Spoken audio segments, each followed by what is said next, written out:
Kuya Nitz, wag sa mic. Ano lang, dito. Sir, wait lang. Okay na. Buhay na yan. Sir, for the record lang, sir, your name again. My name is Attorney Julius Hedrian Balgasa. I'm the counsel for Senator Padilla in the violation of PB number 829 or destruction case pending before the Ombudsman. Senator Padilla wishes to clarify that in faithful compliance with the subpoena issued by the Office of the Ombudsman, he timely filed his counter affidavit. It is evidenced by the receipt stamped by the Ombudsman on July 9 at 4:40 p.m.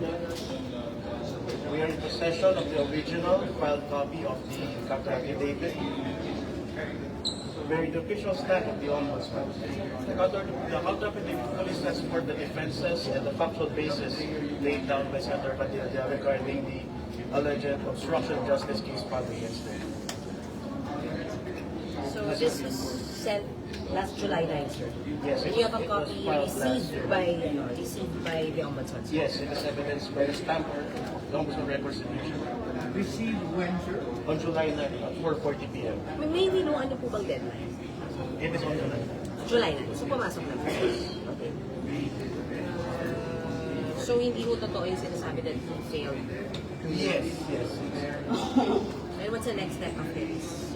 Now, the next step of this is that we will be respecting the legal process regarding this, and we will be awaiting further orders or resolutions from the Ombudsman concerning the case. As of now, we respect the legal process and the independence of the Ombudsman. So waiting muna kayo, sir. Attorney, bakit kaya hindi nasabi ng Ombudsman na meron palang reply kayo tapos ang sabi ni Ombudsman ay wala? It is possible that there were some processes within the Ombudsman hindi nakarating kay the Ombudsman. However, as indicated, it was filed in the line at 4:40 p.m. May we know anong nilagay nyo dyan sa reply ninyo? Pwede pa?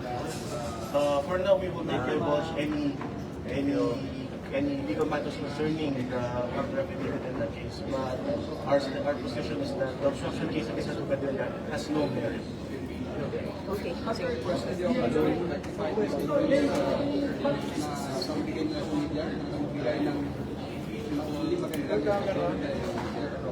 None. We need to put this question to Senator. Sir, sorry. Full name lang po ulit, sir. Attorney Henry Attorney Julius Henry M. Balmes. Valdez. Okay. Alright. Okay, sir. Thank you so much.